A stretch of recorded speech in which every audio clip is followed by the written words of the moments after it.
Okay, सो ये रहा video chemical bonding and molecular structure. हम पहले 5 पेजेस करेंगे ये इस वीडियो में, तो 5-5 का सेट करेंगे ताकि आपको क्लियर हो जाए।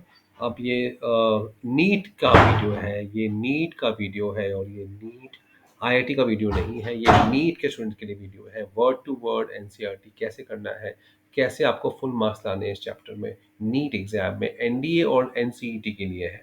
ठीक है, तो ये स्पेसिफिक वीडियो है। शुरू करते हैं। अब आप टेक्स्ट बुक ले लेंगे और आप मेरे साथ में करेंगे। ओके, टेक्स्ट बुक रहना आपके हाथ में ज़रूरी है, नहीं है तो पॉज करके जल्दी से ले आइए। चलिए, हम वर्ड टू वर्ड आपको बताएंगे कि कहाँ कहाँ क्वेश्चंस आते हैं।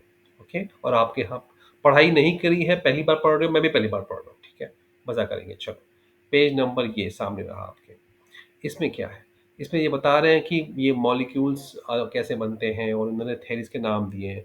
कोसेल लिविस, लिविस तो पता चला, लेकिन साथ में कोसेल नाम का कोई व्यक्ति है। ठीक है, वीबीटी है, वीएसईपीआर है, valence shell electron pair repulsion है, वीबी थेरी है, वीबीटी थेरी, और एमओटी मॉड थेरी है, एमओ थेरी है। ये 4 थेरीज के, 1 2 3 4 थेरीज के नाम दिए। ठीक है, तो ये कहानी है कि कैसे शुरू हुई ये बॉन्डिंग के बारे में जानकारी। अब देखो क्या क्या पूछते हैं एग्जाम में, ये नीट वाले क्या करते हैं, देखिए। Word to word, excuse me. तो कोसेल लिविस थ्योरी में ये है कि लिविस साहब ने कुछ खोज करी और कोसेल साहब ने कुछ खोज करी, ये एग्जाम में आएगा।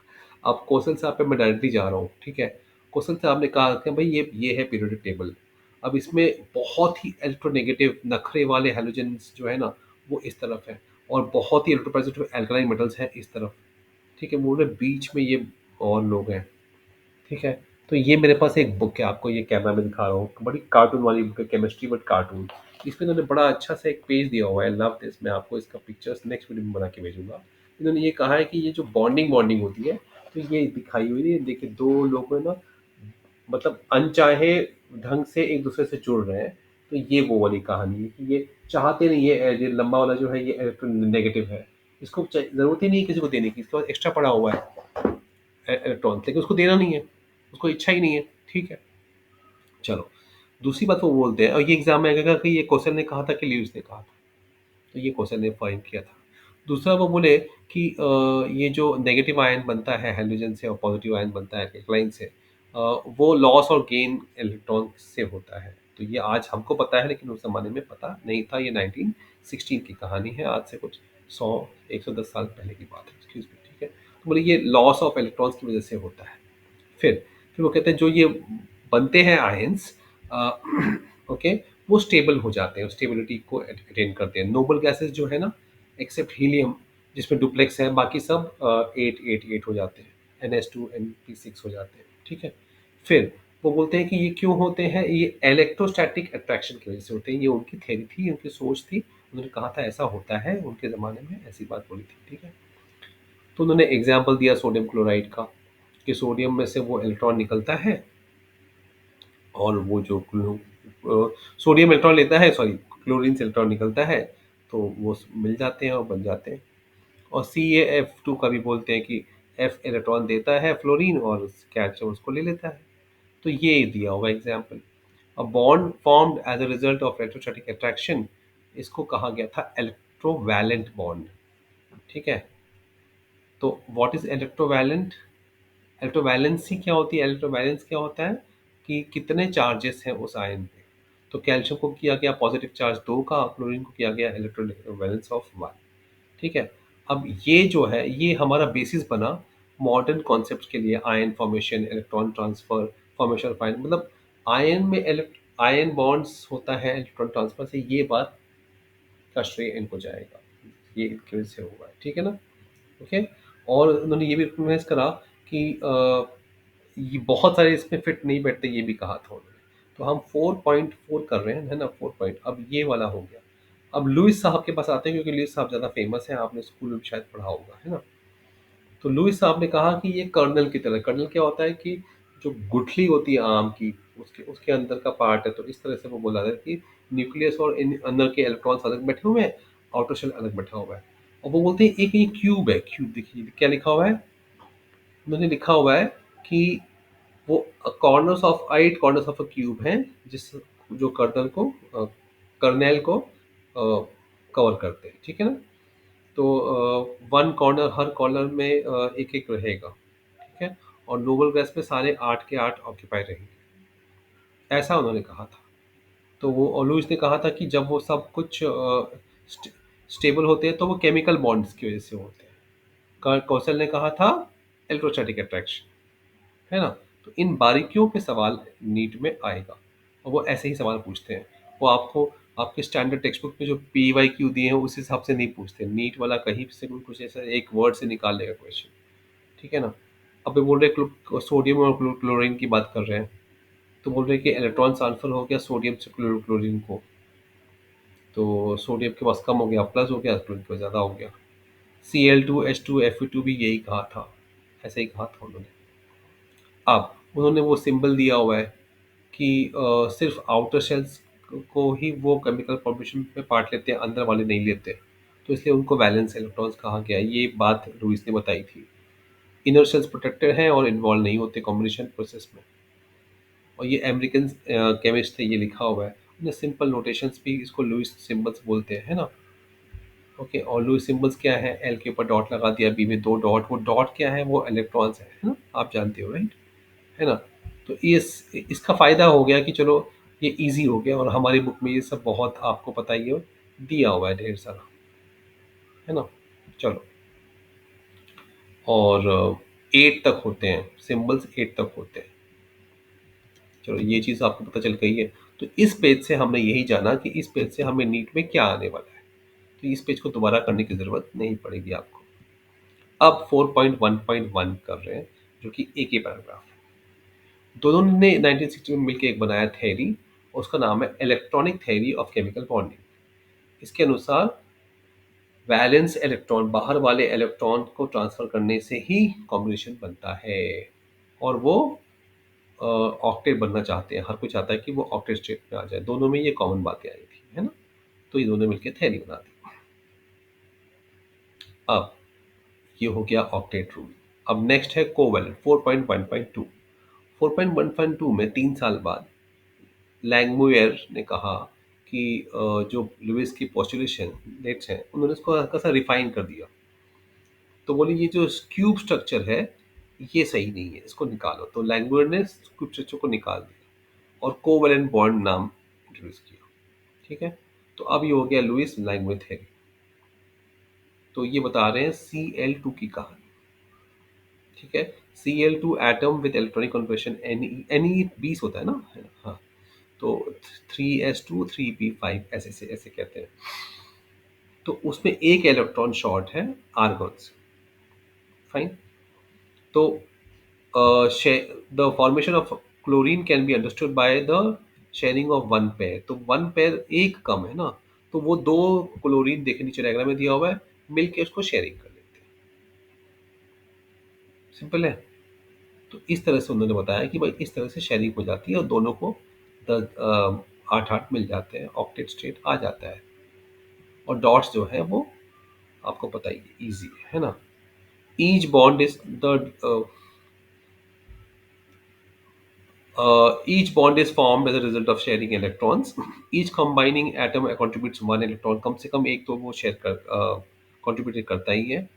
जो combining atoms attain the outer shell configuration of noble gas, ये 8 हो जाता है। तो उन्होंने इसी तरह से पानी को भी एक्सप्लेन किया है और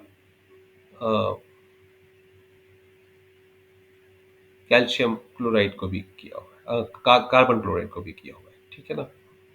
तो ये उनका तरीका है शेयरिंग करने का। तो इसको बोलते हैं सिंगल बॉन्ड, तो एक शेयरिंग को बोलते हैं सिंगल बॉन्ड। ओके, अब उसमें मल्टीपल शेयरिंग भी हो सकती है। अगर 2 जोड़ी शेयर कर रहे हैं तो उसको बोलेंगे उसको कहा जाएगा डबल बॉन्ड।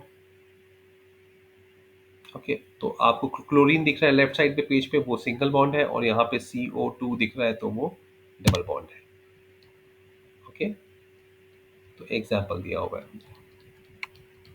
इसी तरह से उन्हें एक और एग्जाम्पल दिया है C2H4 का। यहाँ पे भी देखिए आप, C के बीच में डबल बॉन्ड है और CH के बीच में सिंगल सिंगल बॉन्ड है ना। एंड अब ये बड़े बड़े डायग्राम्स हैं तो बड़े बड़े, लेकिन दिखते छोटे छोटे। अब आपने इथिलीन मॉलिक्यूल, इथाइन मॉलिक्यूल देख लिया, अब आप देखेंगे N2 वाला मॉलिक्यूल, उसमें ट्रिपल बॉन्ड है। C2H2 वाला बॉन्ड है, वो इथाइन वाला है, तो उसमें भी डबल बॉन्ड सिंगल बॉन्ड का जैसा दिया स्ट्रक्चर वो दिया हुआ है। हो गया 4.1.2। मैं ये बता रहा आपको। अब ध्यान से पढ़ना ये रूल्स, हालांकि इस रूल्स पे भी बारीकियों में कुछ भी पूछ सकते हैं, वो होता यही है कि आप बड़ी बड़ी किताबों से बड़े बड़े एमसीक्यू सॉल्व कर रहे हो, कुछ नहीं, आपको ये रीड करना है। कि पेज में करवा रहा हूँ आपके सामने, 5th पेज है, और यही हर 5 पेज में हम वीडियो खत्म करेंगे, ताकि आपको भी इजी पड़े, हार्ड न लगे, है ना। ठीक है, चलिए अभी ये देखिए। Writing of Lewis dot structures बहुत इंपॉर्टेंट है। स्टेप्स क्या है? Total number of electrons required are obtain by adding the valence electrons of the combining, तो CH4 में दोनों को मिला के ही काउंट किया जाएगा। एनायन के लिए each negative charge would mean addition of one electron, cation के लिए loss of one electron. Basic information है जो आपको पता है, राइट। लेकिन आप नीड कर रहे हैं तो आपको एक एक वर्ड टू वर्ड मैं करवा रहा हूँ।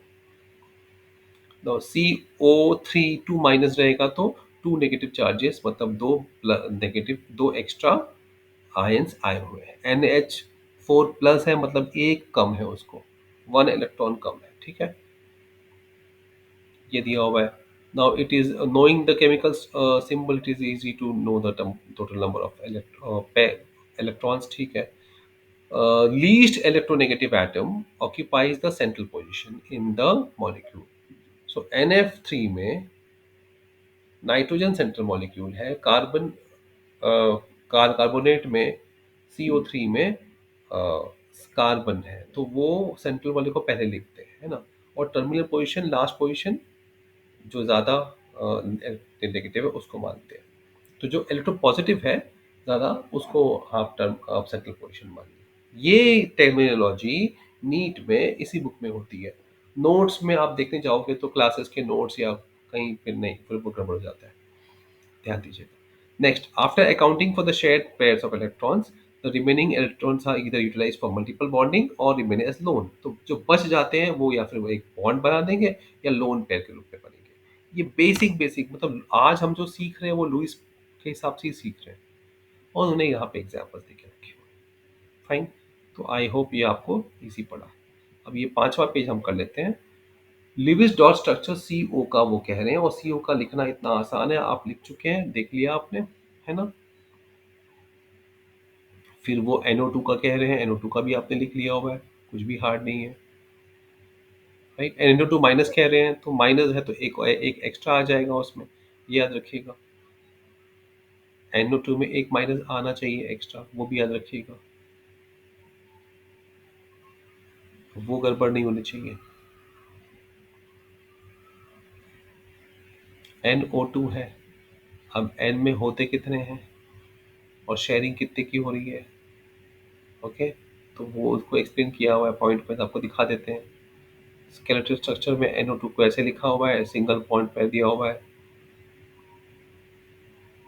ठीक है, इजी है समझने के, राइट। चलिए, फॉर्मल चेंज। लुईस अभी ये जो डॉट्स हैं ये actual shape of the molecule नहीं है, ठीक है ना। और ये बोल रहे हैं कि एटम को तो चार्ज नहीं होता, पॉली एटमिक बहुत सारे एटम्स होते हैं, तो फिर वो नेगेटिव, वो चार्ज है वो एटम को दिया जाता है, सॉरी, वो मेन आयन को दिया जाता है, और ये हर एक एटम को एक चार्ज असाइन किया जाता है, ठीक है। Formal charge, total number of valence electrons in the free atom, कितने वैलेंस इलेक्ट्रॉन्स है वो काउंट करेंगे। आप क्या माइनस करेंगे, ये स्टेप्स सुनिएगा, ये बहुत इंपॉर्टेंट है। Total number of non bonding lone pairs कितने बचे हुए हैं वो माइनस करेंगे आप। फिर आप उसमें से हाफ किसका माइनस करेंगे, जो बॉन्डिंग वाले हैं उसको हाफ गिना जाएगा, ठीक है। तो आपको ये फॉर्मूला बहुत इंपॉर्टेंट है, और नीचे उन्होंने एग्जाम्पल में दिया भी हुआ है। जैसे कि ये बता रहे हैं कि टोटल, अब आप बोले कि ये फॉर्मूला कौन सा है, तो ये हम देख लेते हैं कि ये इन्होंने यहाँ पे ऑक्सीजन